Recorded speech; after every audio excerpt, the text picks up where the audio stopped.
Welcome to Fringe Pop 321, the show that believes that the world is stranger than we think, but thinking should not be strange. We are thrilled to have Vocab Malone with us today, and this is going to be a topic that some of you have heard nothing about. I can almost guarantee it. I personally don't have a whole lot of domain knowledge when it comes to this topic, but that's why we have you here, because you do. So we're here to talk about the mysterious or secret or something history of Black Hebrew Israelites. So before we jump into that, I want you to introduce yourself a little bit to our audience, and then we'll get into that history. Online, I go by Vocab, and that's because I have in my background the illustrious career of doing Christian rap. Okay. And somehow, so that's where that comes from. All yes, that's the origin, and some slam poetry. But somehow that transitioned to winding up at Phoenix Seminary, getting a master's degree from there, doing some post-grad stuff at Talbot and Trinity. Okay. And through all of that, ended up specializing in urban apologetics. So just simply culturally contextual apologetic issues that aren't always covered by mainstream apologetics. Are almost never covered by it. Right, for the most part. Yeah. You can repurpose some stuff, though. There's Yeah. some stuff that you can take and apply to those contexts and stuff, but some of it's working through new issues and things like that. And so that's where I am, and then within that, specializing in Hebrew Israelism, especially online. So Good. do a lot of live streams and stuff on YouTube. What's your YouTube channel? YouTube.com/vocabmalone. Okay. YouTube.com/vocabmalone. I hope people subscribe so I can have more subscribers than you, because right now we're at the same level. If you look at it, our subscriber counts are neck and neck. Oh, okay. I haven't looked at it, so I didn't know that. So how many years have you been doing this? Well, I've been doing sort of public level apologetics for about 10 years. It's sort of blogging different stuff, again, relating to urban apologetic issues primarily. And just within the past 3 years, focusing specifically on Hebrew Israelism, although they've been on my radar longer as far as really coming out with materials and things like that. The past 3 years have been a whirlwind in that regard. Okay. Well, let's jump into the history. I mean, I'm sure a lot of people are wondering what I initially wondered, because I met you a couple years ago at an academic conference, and you handed me a book, and I'm like, what in the world is that? Oh, you have it with you? Yes, I handed you here's this book. That's the one. Right here. Barack Obama versus what's the rest of it? The black? Barack Obama versus the Black Hebrew Israelites. Introduction to the History and Beliefs of One West Hebrew Israelism. Okay, so I looked at that and I thought, what is a Black Hebrew Israelite? So I didn't know anything about it. I mean, I having read a good, probably most of that, and then some stuff online. Okay. I have a bit of an idea, but why don't you tell our viewers, like, where did this topic come from? Because growing up, I never heard about this. I never even heard the term. Right. So what is this? Where does this come from? Well, the specific title I have is there's a brief scene in a brief little movie they made on Barack Obama's young life, and he has a little miniature debate on the streets of Harlem with some Hebrew Israelites. And I said, that's a great title, to kind of use that So there's scene. an actual video of him debating? The actor portraying him. It's called Barry. It was a Netflix movie. Okay. So did that exact thing happen? Don't know. Right. But he did walk from, I mapped it out, actually, it's kind of nerdy, but where his apartment was to where Columbia was, and he would have had to gone by if he spot. took, where they were commonly were. Okay. So it's very possible, likely. I don't know if the scriptwriters had any inside information, but that's where it came from. I said, that's a great scene. Like, here's a young Obama being an apologist. I say this slightly in jest, but it's an interesting thing. That's where it comes from. But that gets even to where their origins are primarily is in New York City. Okay. Because that's, where he was. And 1969, as far as the brand or faction or style of Hebrew Israelism we're discussing, is sort of their official start date. But you've got to go back to the late 1880s and 1890s to see when you see the first people coming out saying, we've heard the songs, the spirituals, about us identifying sort of spiritually with the slaves in the Hebrew Bible. Right. We are literally the people of the Hebrew Right. Bible. So- we so- are the actual Hebrews. So it began with them. I mean, because we've all heard Negro spirituals. Maybe we've seen the Ken Burns, series on the right. Civil War, or know, frankly, a little bit of about the history of our own country. So yeah, there's this strong connection between the slave population of the South, identifying spiritually with the Hebrew, the Hebrews in Egypt in bondage. But you're saying it transitions then to something literal.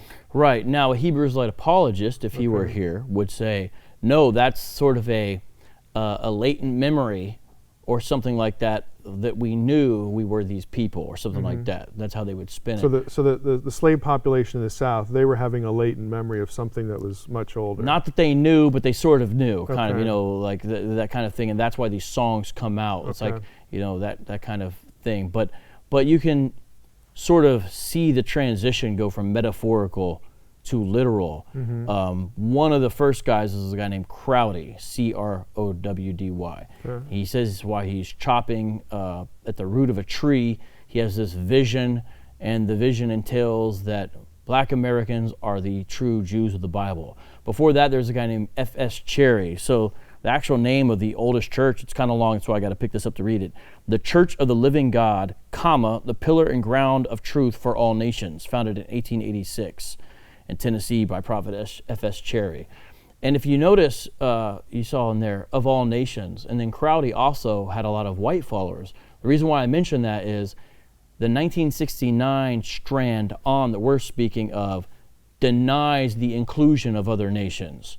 And so it's a more exclusivist, based upon your ethnic background, strand of Hebrew Israelism than even the initial founders. Right. And there's a broader Hebrew Israelism that's not as exclusive So as you're well. saying the black Hebrew Israelite, for lack of a better term, movement that we might see on TV today is actually like a totally exclusive. They would disown this kind of thing that you just mentioned, that there were white people. They like to have it both ways. So, for example, here's the group called IUIC, Israel United in Christ. There might be about 6,000 members now and growing, and they're doing mission trips to Ghana and Uganda and all that. IUIC has a little timeline history on their website, and they include Crowdy and try to connect what they're doing to Crowdy and F.S. Cherry, and even go back further, Nat Turner, things like that. But if you look at what they're doing, it's limited off. It says, no, we're the true Jews and we're the true Hebrews. And not only can other nations not be grafted in, they're going to be our slaves in the kingdom. And maybe we can talk about their eschatology later on. But it is a more militant, for lack of a better word, strand. And you mentioned who we might see on TV. So if people remember the Covington High School kids wearing the MAGA hats during the different marches that were happening in D.C., and they ran into a group called the House of Israel. And those guys are One Westers, meaning they come out of the school called One West, which that's the 1969 date I mentioned. That's when that school began. They were coming up against some of the most, they're coming up with the most militant form of Hebrew Israelism that exists. But that's most likely what you see on the street corner if you go out in a major population center. The more mainstream or moderate so-called Hebrew Israelites tend to do things more like conferences and videos. They don't do as much street evangelism as the more militant guys. So I mean, again, for lack of a better term, it's sort of a fundamentalistic approach, as opposed to, like you said, the more mainstream. Yes. Okay, so what happens between the late 1800s and 1969? I mean, what are the factions developing then, or do they just sort of emerge later on? In 1899, you also have something called the Moorish Zionist Temple in Brooklyn, and then 1919, this is the big one, the Commandment Keepers, founded in Harlem, which is really the headquarters of all this, by Wentworth Arthur Matthew. And there was a man there who was involved with the Commandment Keepers. And even think about their name, you sense right away. Something to do with Torah. Yeah, and if you look at old pictures of the Commandment Keepers, it looks like what people basically call Black Judaism or Black Jews. There's it's clear they're holding Torah scrolls and even sometimes interacting with mainstream rabbis. Sometimes some of them are learning Hebrew from that. Abba Bivens was a man who was at this school. Abba Bivens was originally from the South and then came up to New York and says he was told by an ex-slave that our people are actually the true Hebrews. Then he gets involved with the commandment keepers. The dates are a little unclear exactly when this happened, but gets involved with the commandment keepers congregation and is there a while. Abba is not his real name, as you can imagine, but that's how he's called in literature. And you can find pictures of him being involved with the commandment keepers and all that. He left the school, though, and it's said because there was a dissatisfaction with sort of a lack of any kind of New Testament and perhaps messianic nod, although it's unclear his own feelings on that, because when he first began, it was a real hybrid. Like, what exactly is his position on Jesus as Messiah? What exactly is his position on New Testament? And so that it took a while to develop away from Tanakh-only Hebrew Israelism. That's what they like to call it. They don't like to call it non-messianic. They like to call it Tanakh-only Hebrew Israelism, into a messianic kind of Hebrew Israelism, which is the one Westers do accept the New Testament, and they say Jesus as Messiah. And so most of the groups we're talking about today do say they hold to the New Testament, which makes their position even more offensive, to be honest, and more untenable. Yeah, I would think it would be more difficult if you include the New Testament in that. So, okay, for the sake of the viewers, so we have this transition at some point between, the slave population of the South, sort of conceptually or metaphorically identifying with the Hebrew slaves in the Bible who were in bondage. At some point, the idea comes along that, hey, and again, this first guy you mentioned, it was a vision or something like that. Crowdy, one of the first guys, Crowdy. And aren't they all, That's typically where this kind of thing happens. But they transition into something more literal, that, hey, we actually are, their descendants. These are our ancestors, in a literal sense. And so some are Jewish only, again, Torah, Tanakh only, and others incorporate the New Testament. So let's circle back to, I guess, in a way of today. But if you encounter one of these groups again on the street, chances are it's which group again? Of the One West variety. Now, if you say, are you a One Wester, they may not even know what you're saying, because a lot of these guys getting involved don't even know their own history. And some will actually say, I've run into groups that say, we're not a One Wester. And then I'll say, well, do you embrace the 12 tribes of Israel chart, which is a One West distinctive? That's a specific thing to One West. And they'll say yes. And I'll say, well, do you embrace Lashawan Kadash? That's their own version of Hebrew, which is not really Hebrew at all. And they say yes. I say, do you embrace the Gentile 18 Nations chart, which is another? These are distinctives. These are like documents. And they'll say yes. Okay. And it's like, well, you are, you're a One Wester. It's like someone saying I'm not a Calvinist, and they embrace all 5 points of Calvinism. Well, what are you then? So, but they have, imagine One West as, to use that metaphor, as Calvinistic thought or Reformed theology, but then there's the Presbyterian Church of America, the Orthodox Presbyterian Church, the Reformed Baptist, different denominations. Different expressions of it. So within Hebrew Israelism, One Westism, there's different camps. Rough analogy for a denomination. So I mentioned the House of Israel camp. I've already mentioned the Israel United in Christ camp. The main school that was One West turned into a camp called the Israelite Church of God in Jesus Christ. So it's most likely if you run into someone, you run into a One Wester, and usually if someone's on the phone, like, hey, I just saw these guys on the corner, vocab, who are they? I say, tell me what they're wearing. And 80% of the time I can figure out who they are by what they're wearing. For example, Israel United in Christ, the biggest camp I mentioned, wears distinctive purple and gold, and sometimes capes as well. GMS, the Great Millstone Israelites, they don't have any uniform look. They tend to throw what appears to be like smocks over their normal clothes.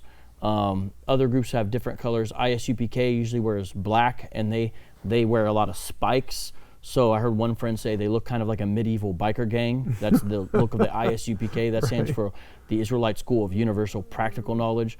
So you can usually tell by actually even some of the dress. Now, there's new camps popping up every day. So every day I find some new camp I've never heard of. It is impossible to catalog this stuff. It is growing that fast. So how do they get along with each other? Or okay, so does it transcend competition to actual like violence or anything? Or so there's some, you asked about violence, I'll start there. There's a few examples of actual showdowns between some of the camps. There's a few stories about that. By and large, it usually doesn't, as far as any kind of mass scale, by and large, it does not. On the surface, they'll say we're all, calling each other we're all doing our part to wake our people up to the fact they're Israelites on the surface. But yeah, there is a lot of competition and dissing each other's doctrines because they treat almost everything as if it's an essential. Okay, yeah. So it's almost like they're genetically modified to fracture, meaning it's like they're almost, by the nature of a lot of the leaders and how they hold on to smaller issues as absolute fundamentals, they end up breaking a lot of times and splitting. This happened a lot in the 90s. So people that study this movement, we call the 90s era of this the fractured 90s, because they really fell apart. And it came to a head in 1999 when REI, who was a leader of the school at the time, had a prophecy, which you could probably guess what it is, and it goes all the way back to F.S. Cherry, who also predicted Jesus would come back in the year 2000. They don't call him Jesus, they call him Yahushai in their language. Yahushai did not come back in 2000. And the way they get out of that is say, well, Jonah's prophecy didn't come true with the 40 days. That's how they get out of it. Yeah. A lot of groups do this. But that caused further division, and a lot of people left at that time when that prophecy did not come true. Last question as far as the history goes for our episode, for this episode anyway, we're going to be bringing you back to do some more things, because this is a pretty deep rabbit hole, this whole subject. But what's the strategy for getting converts, if that's even an acceptable word to them? I mean, I'll say the word convert. Okay. They like to say, he gets awoken to the truth, or Okay. wake up, or something like that. All right. So how are they growing? What are the means? So street preaching is a way. And a lot of people say there's no way that could be working, but they're not in the right mentality to understand Hebrew Israelism. So imagine maybe the community's in chaos, and maybe a lot of things are always changing, but yet every single Saturday when you go to catch the bus, there's these guys out here with Bibles every Saturday for 4 hours at a time, saying things from the Bible and getting rejected and laughed at every single Saturday. They go, and I've seen this literally happen on certain corners, where the crowd's response transforms to one of clear annoyance to respect, as these are sort of the prophets of the block. I've seen this happen.